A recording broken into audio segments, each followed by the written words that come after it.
Welcome to Drive the Daf. Clear, structured explanation of the daily Daf in 20 minutes. You can even follow in the car. The Shabbos Daf Yud Dalid has three main topics. The first topic is the dimensions, the shape, and a lot of halachas about the kaira, the beam which you may put across the top of a mavoi in order to allow carrying within the mavoi. That will take us into the second topic, which is the dimensions of a circle. We had a beam which was round and its diameter. That'll teach us about the dimensions of the circle. The Gemara will at length discuss the Yam Shel Shlomo, the metal basin built by Shlomo HaMelech, what its dimensions were, how big it was, and how much water it could hold. Then we'll get a Mishnah, and it'll take us to the next topic, which is the size, shape, and several halachas about a lechi. If you install a side post on the side of the mavoi in order to permit carrying within the mavoi, what does that lechi have to look like? Its minimum dimensions and all those halachas. So first of all, we're discussing the kaira. So we had just finished the Mishnah. The Mishnah told us a number of halachas about what the kaira has to look like, and one of them was that it's got to be wide enough and possibly strong enough, as we'll see, but it has to be wide enough to hold a half brick. Now, a brick is called levena, is 3 tvachim by 3 tvachim. Half of that is 3 tvachim by tefach and a half. But then the Mishnah went on and said, and therefore the kaira has to be a tefach wide. Obvious problem, it can't be a tefach wide and be wide enough to hold a brick, which is at least a tefach and a half wide. You're missing half a tefach. So the Gemara asks that, and the Gemara answers, no, if it's a tefach wide, it's enough. You put a little bit of cement on each side of the kaira where the brick is, and it widens it to, you get extra fingers worth on this side and extra fingers worth on that side, and altogether you have a tefach, and that is more than enough. Okay. Next, we had said that it has to be strong enough to hold the brick. It's not just enough that's wide enough, it also has to be strong enough to hold the brick, which we will discuss at length here. So first of all, Rabbi Bar Rav Huna says that the kaira, the beam itself, has to be strong enough to hold the brick, but what's holding up your beam does not have to be strong enough to hold the beam with a brick on it. What's holding up the beam is just there to hold up the beam. It's not part of the actual eruv. It's not part of what you're actually using to permit carrying. Therefore, there's no halachas to that. It could just, as long as the beam is up, it's up. Doesn't matter if the thing that's holding it up is enough to hold up the actual brick. That's Rabbi Bar Rav Huna's opinion, but Rav Chizda disagrees and he says no, it's also part of the halacha and also has to be strong enough to hold up the brick. Next halacha is brought by Rav Sheshes. He says you can actually have a scenario where you have a beam up and it doesn't count as anything. What's that? If you have a beam up and it's a nice kosher beam, but there's a curtain or a mat of reeds spread hanging over it. Now the mat itself is not strong enough to hold up a brick. The beam is holding up the mat, but you can't see the beam, so the beam doesn't count for anything. The mat doesn't count for anything because it's too weak. And the only other solution here is if the mat itself counts as a wall. But in order to do that, it has to reach to within 3 tvachim of the ground. And if this mat doesn't reach to within 3 tvachim of the ground, it's called a mechitza shegediyim baikan bay. It's called a wall that goats can walk through, and that's not a kosher wall. So therefore, this is no good. You're not allowed to carry within there. Okay, now the Gemara brings a brisa, which a number of other cases about beams and interesting ways to put them up. First of all, if you have a beam which is attached to one side of the mavoi and doesn't go all the way across the other side of the mavoi, or you have beams coming out from both sides, I should say, of the mavoi, but not meeting in the middle, what's the halacha? Halacha is as long as the gap is less than a sheer lavud, you're okay. What's a sheer lavud? Machokes, is it 3 tvachim or 4 tvachim? Machokes we saw before, Tanakam and Shimon ben Gamliel. Whatever it is, it's got to be within lavud, then you're okay. Otherwise, it's no good. Now, what if you have two beams? Each beam is not wide enough, but the two beams are lying right next to each other across the entrance to the mavoi, and the two beams together are wide enough. So if the two together are wide enough to hold up the brick, then it's okay. If the two together are not wide enough to hold up the brick, then it's no good. Shimon ben Gamliel says, I'll tell you a way that the two beams, can be good, even though them together are not tefach wide, not wide enough to hold up the brick, and that is if you spread them. You space them apart slightly, so that if you were to put the brick on the long way, stretching from one beam to the other beam, and the long way of the brick, meaning the 3 tefach long way, so that the beams are just less than 3 tefachim apart, and the edge of one is carrying one edge of the brick, meaning one beam is carrying one edge of the brick, and then the brick is stretched across the gap to the other beam, which is holding the other edge of the brick, that's okay. That would count, even though the two beams together do not add up to half a tefach. Now, next halacha is, what if the beams are similar, except that they're not on the same level? One's up and one is down. One is not directly on top of each other, but one is high and one's low.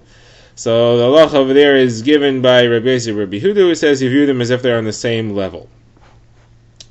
You just have to be careful that it shouldn't be too high or too low, meaning that the upper one shouldn't be higher than 20 amos, which is the maximum height, according to the Tanakama in our first Mishnah, and that the lower one shouldn't be lower than 10 tvachim, which is our minimum height for the beam. Says Abaye, interesting. Rabbi Yossi, Rabbi Yossi is the son of Rabbi Huda. Rabbi Huda wasn't both Mishnayos, and Rabbi Yossi fits with one of his halachas and not the other one. Rabbi Huda had said there is no 20 amma limit, and here Rabbi Yossi, his son, is saying that there is, so he doesn't fit into that halacha. However, Rabbi Huda in our most recent Mishnah had said that the beam doesn't have to be strong enough to hold anything. You view it as if it's steel, even if it's made out of straw. And here also, Rabbi Yossi is also saying you can view it in different ways than it actually is, meaning you can view it as being higher or lower than it actually is, and that is okay. Okay. Now the Gemara refers back to the Mishnah and discusses some of the phrases one by one. First of all, we saw Rabbi Huda's opinion that said it doesn't have to be strong. It has to be the minimum width, but its strength is not a problem. And then there were a number of other statements in the Mishnah which follow that all seem similar. If it's straw, you look at it as if it's made out of steel. If it's straight, if it's curved, you look at it as if it's straight. If it is round, you look at it as if it's squared. The Gemara wants to know, what is the chiddush of all these various different expressions? So, first of all, the Gemara says, what's the halacha? We had a machlokes between Rabbi Yehuda and the Chachamim if it has to be strong, or if it just has to be the minimum width, and we don't worry about if it's actually strong or not.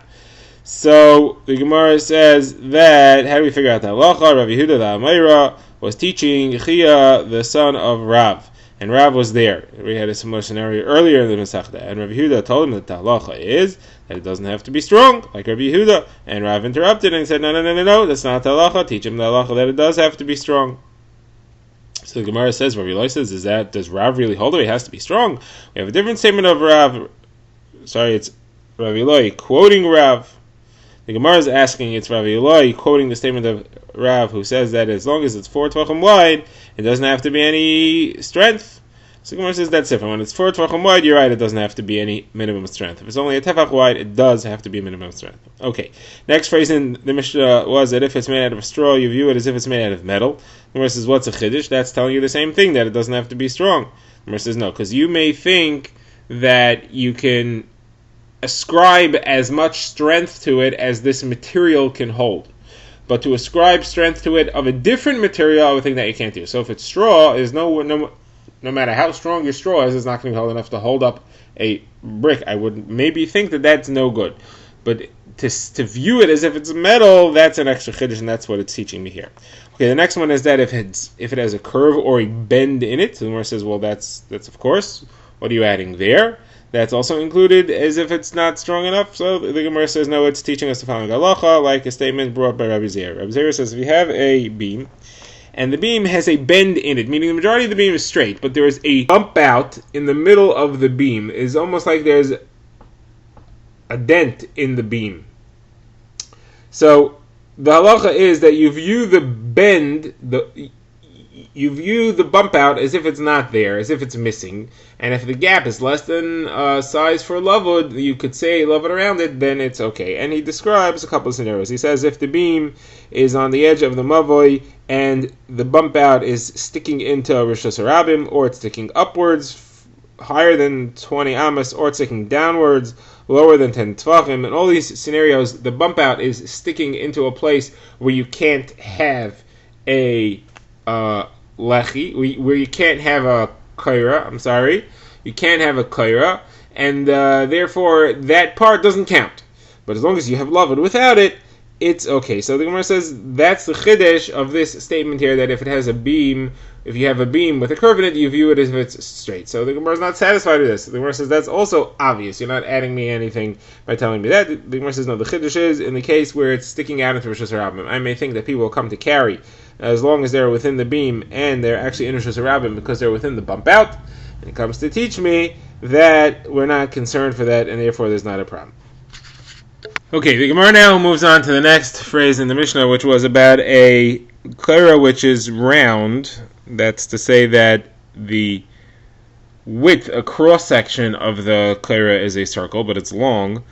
And this is very quickly going to get us into a discussion of the Yam Shel Shlomo and the ratio of the diameter to the circumference of a circle, and what exactly was the size of the Yam Shel Shlomo. So we're going to need our math here. So if you're not driving, get out your pencil and paper, because there's going to be a lot of math involved.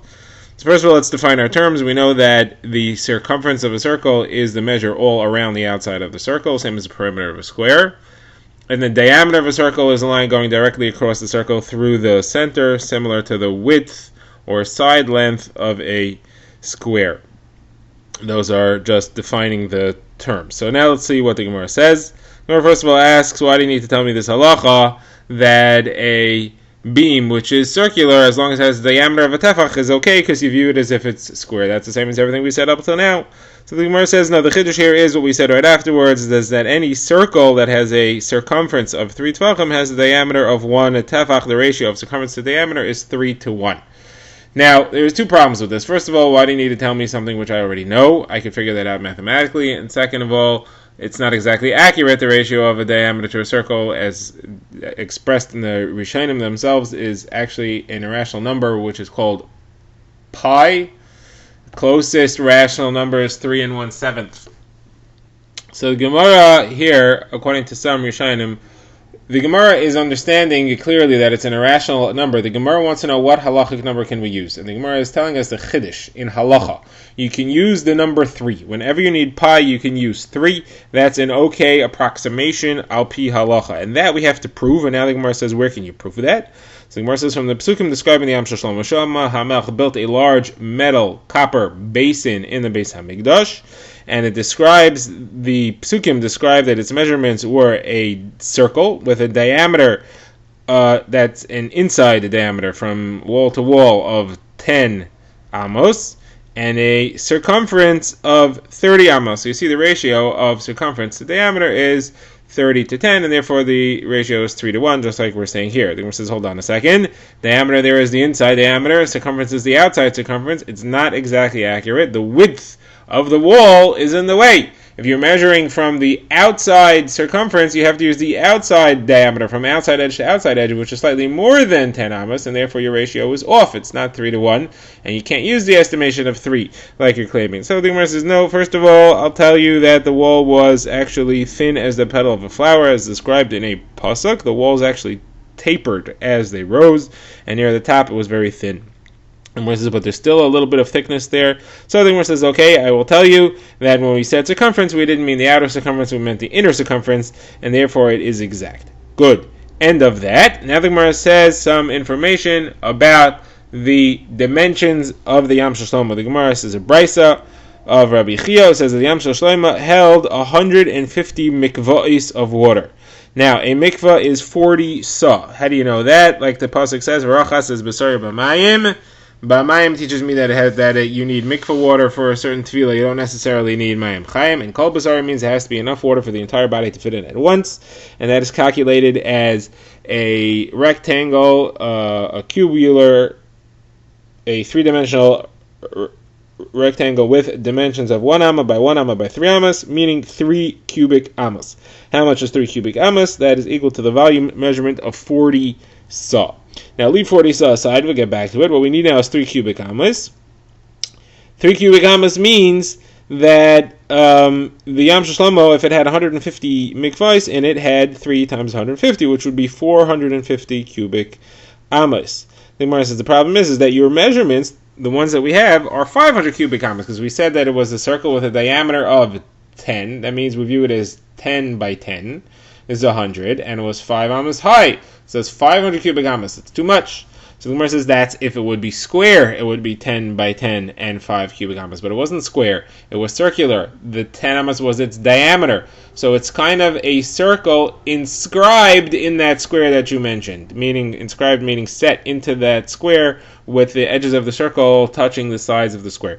So that square, if it would be 10 by 10, would have a volume of 500 cubic amos, but this circular yam set in it is less. Now, how much is a circle less than a square it is inscribed into? The Gemara says the ratio is 3 to 4. This is true if you use pi for 3.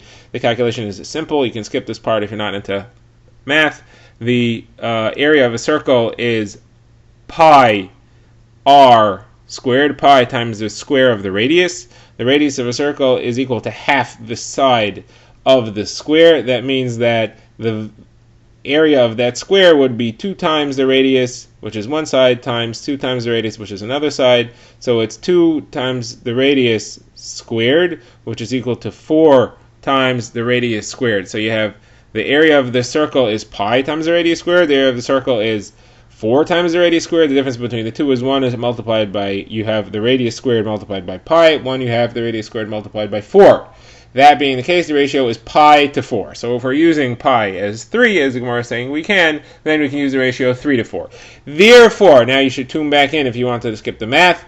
Therefore, the volume of the Yam Shel Shlomo, had it been square, would have been a ratio of 4 to 3 of the circular Yam Shel Shlomo, meaning the Yam Shel Shlomo actually is 3/4 of what it had been square. So 3/4 of 500 cubic amos, which is what it would have been had it been square, 3/4 of that is 375 cubic amos. Therefore, the actual Yam Shel Shlomo must have held 375 cubic amos.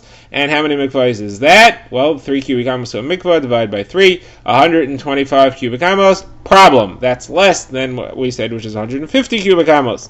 So the Gemara quotes a brayso of Rami Bar Yecheskel, who says that actually the Yam Shel Shlomo was built in 2 sections.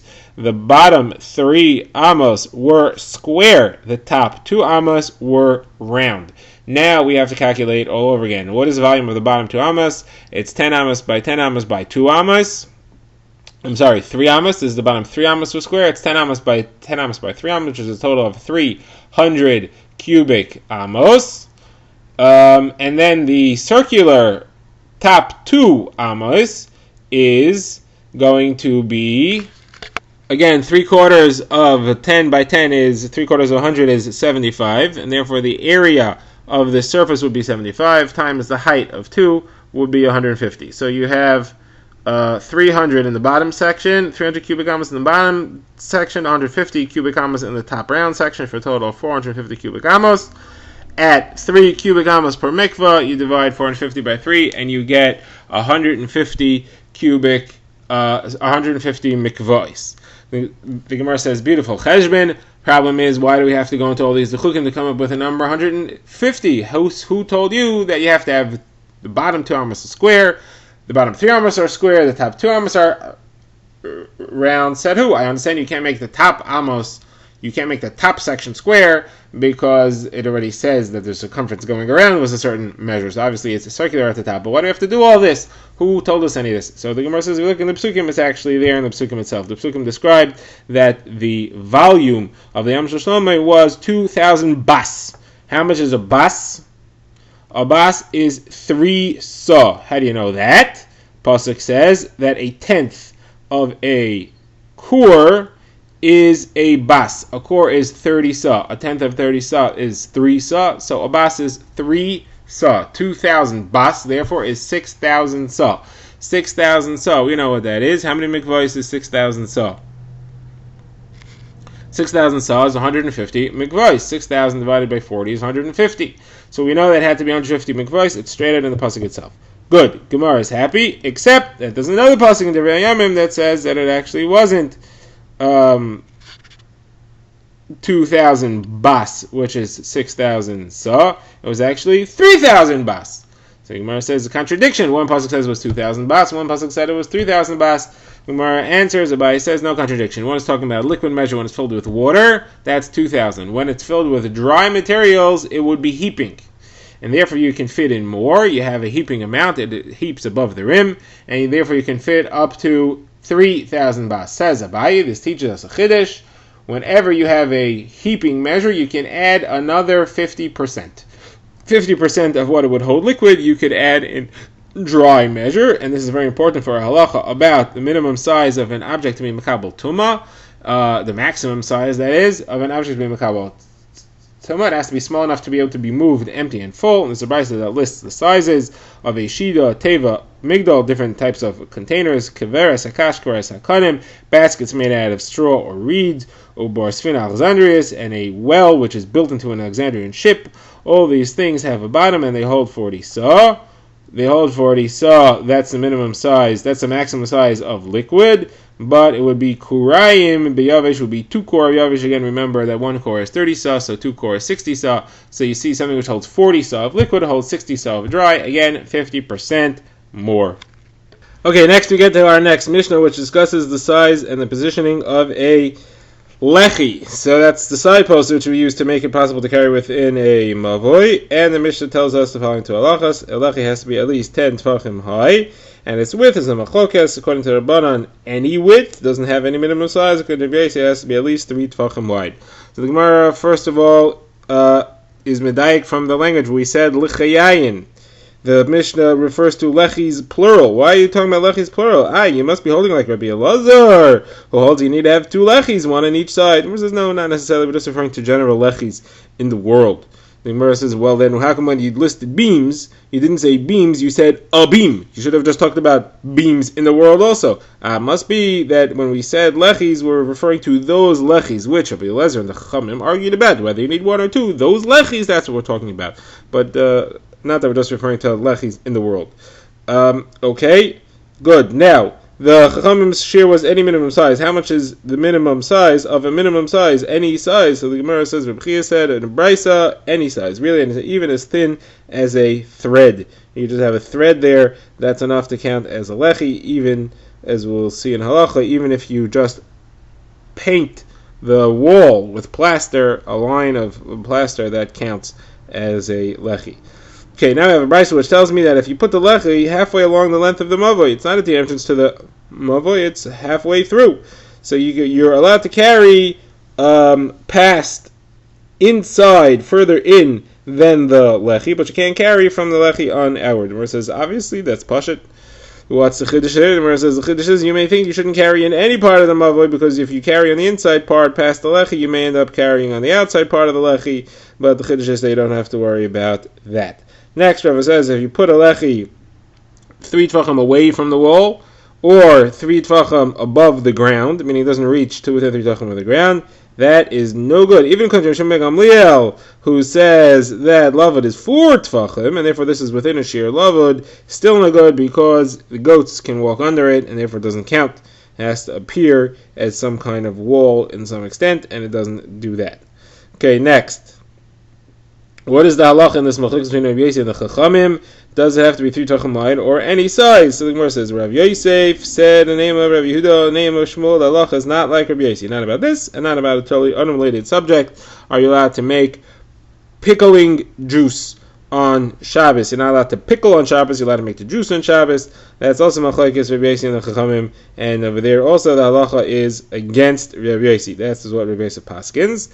The Gemara says that Rabbi Yosef, when he was older, became sick and he forgot his learning, and his Talmidim were reminding him of his learning. So one of his Talmidim, named Rav Huna Bar Chinana, said, you once, before you became sick, you taught us this halacha. You taught us that the halacha is against Rav Yosef about the pickling juice. You didn't say it about the lechis. So he said, well, why should there be a difference? Both of them is Rabbanan against Rav Yosef. We should pass like Rabbanan against Rav Yosef. So the Gemara says, no, he said to him, there is a difference. The difference is that as far as lechis, Rebbe holds like him. We saw on Daf Yud Beis that Rebbe holds like Rebbe Yosef. It has to be 3 tvachim wide. Okay, now a different version of this is brought by Rav Rechumi, who said it was Rav Yehuda, the son of Rav Shmuel Bar Shilas, who said that the halacha is not like Rav Yosef, not about pickling juice, not about lechis. And they went and they met him and they asked him, did you really say this? And he said, no. So Rava said, what do you mean? I heard him say it and I memorized it from him. So So the Gemara explains that he was chayzer, he changed his mind, he went back, and the reason is because Rabbi Yossi always says a good svara. Rabbi Yossi always gives a logical explanation, as we shall see later in this Masechta, for his opinions, and therefore we can't just disregard it. Okay, now two versions of another conversation about whom the halacha is like. Rava bar Rav Chanan said to Abaye, "What's the halacha?" Abaye said, "Go look what people are doing. People are not using 3 tvachim wide lechis; they're using any size, and therefore that's the halacha." According to the second version, this exact conversation took place about a different halachic issue, and that is what bracha do you make on water? You only make a bracha on water if you're thirsty, but if you do, what bracha do you make? According to the Tanakh, according to Rav Tarfon, the bracha before you drink is actually bari nefashos. And on that, Rav Chanan asked, "What's the halacha?" And Abaye said to go look what people are doing. People are saying shahakal before, and bari nefashos after. That is the halacha. Drive the Daf is a project of the Grand Woodlands Shul and is presented by Rabbi Yitzchak Landa. Find us on YouTube or subscribe to daily emails by emailing drivethedaf@gmail.com.